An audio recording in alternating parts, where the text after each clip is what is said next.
So give us what's your view on homelessness in London, the attitudes of what people think. Well, people think that, that you made yourself homeless, Yeah. that you decided that you wanted to sleep on the street.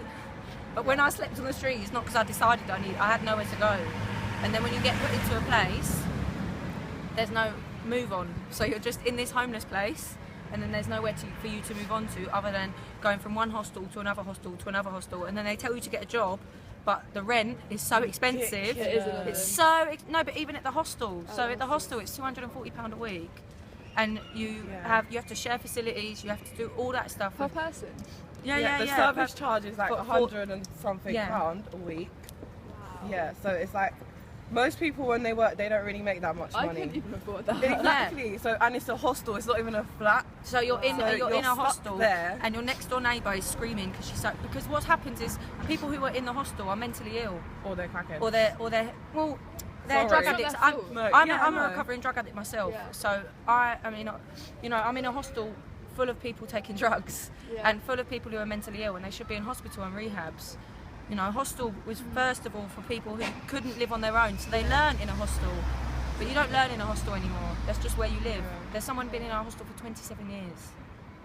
27 years she's been in there and they haven't moved her on. She's never got any help that she needed. She's mentally ill. Yeah. Right. So there's this big stigma about, they should be working, I'm working, why don't they do that? And the fact of the matter is, when you're homeless, how are you supposed to get a job? Because you can't put anything on your CV, you can't have a wash, you can't go to your work and say, look, I'm sleeping on the street, and so can I have a shower this morning, and wash my clothes? How are you supposed to wash your clothes? I didn't wash my clothes for a year. I wore the same. I see your situation. What do you think would help, other than giving money to people on the streets? Do you think there's anything else that could be done? Well, there needs to be more social housing. Social housing? More support. More support, needs to be more rehabs. Because I think that's a big problem. Exactly, mental hospitals should take more people in. Because what happens is so I've been to mental hospital, and when I got out, I was homeless. So they put you in the hospital, then you come out and you go back on the street.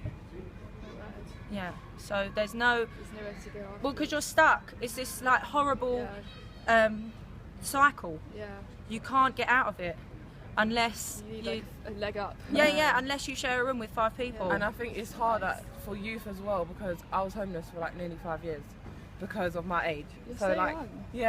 I didn't want to go into care, so I kept running away, and I would stay with family, and then they didn't I went to different housing boroughs, and then this person would tell me that I need to go to there because that was my last address, and then they would tell me to go back there because that's where my local connections are. So nobody was helping me, and then they don't help you at all. If you're over 18, you need to be really mentally ill or have a social worker, or they won't help you. Or they won't help you. At all. And you were homeless before you're 18? Yeah, and I didn't have an address, so I couldn't even sign on to get money to pay for a hostel. This is the thing. If you have no address, how are you supposed to sign on? How are you supposed to get anything? And they don't help. I don't think they help you enough at all with trying to get better or finding somewhere to stay. Or anything. Yeah, because I think our whole society now is turning into the idea that you have to do it on your own. Yeah. But I was homeless since I was 14, on and off since I was 14. Yeah, so how it happened that you became homeless? How did it happen that I became homeless? Well, my mum's really mentally ill, and my mum did the best she could with the tools that she had, but she didn't have many tools, And I was really mentally ill. So I was mentally ill, my mum was mentally ill, I was a drug addict. I had no one told me that what I was doing was really unhealthy. I didn't think that. I thought drug addicts were banging up on the street. I didn't do that, I thought because I chose a different drug, and but I was so tired. That's what it was. There was no way out. You just accept that this is your life, because people spit on you, people beat you up. People spit on you. Because no one showed difference. There's no hope really. There's no nothing hope else to do. My family are not there. I have nowhere to live. Fuck it. And that's why I think they need to support youth a bit more, because a bit more, a lot more, because there's only one homeless youth and they centre. don't think that it's a problem. There's only one homeless youth centre for people under 21 in the whole of London.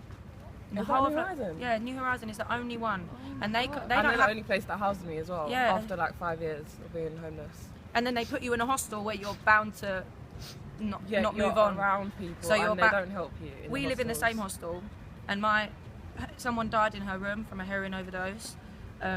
Before I lived there. Before she lived there, like people die, people scream, you know, and People go mad. people go mad. What do you think people's general attitudes are? What do you I think? think, especially if people around here, people looking down. I think that's nationwide, to be honest. I, for one, personally, every last Sunday of the month, I'm part of the organisation that actually goes to Westminster Bridge, and there's a load of homeless people there. And many of them are like, not even homeless because of drugs or anything like that, but because, you know, they've... We assume it's right. Yeah, exactly. Like, divorces, financial, whatever it is. The thing is, like, you sit down and you have a chat with them, and they're like legitimate people, like you and I. And it's just this general stigma, like I said, like, people just assume that, you know, you give them a couple of pennies or whatever, they're going to go buy drugs or like whatever. I think it's quite sick, to be honest. It's not nice. So do you think there's an attitude where we tend to think it's their own fault, like they got themselves in that situation? And I think that's just ingrained in humanity, really. Like, people just automatically assume that, you know, they're in this situation because they must have done something bad or they're convict or something like that. And I don't think there's much people can do to change that. I know there's several charities out there that, you know, try and prevent people from thinking that way, but it's something that is ingrained, and I don't think people will change their mind anytime soon. If we had started, we're looking at doing some kind of challenge. So you know, like the ice bucket challenge, where you just 2 minutes sit down, homeless person, hear their story. If we can get everyone on social media doing it, do you think that would maybe change people's attitudes, or would there still be a stigma? I think it's a good idea. I think it just comes down to whether you can get someone to sit down and do it. Especially in London. Yeah. I think London's probably the worst place to try and do it. Okay. Yeah. Yeah. No, it's true. It's true. That's that. Thank you very much. Alright, Yeah. cool.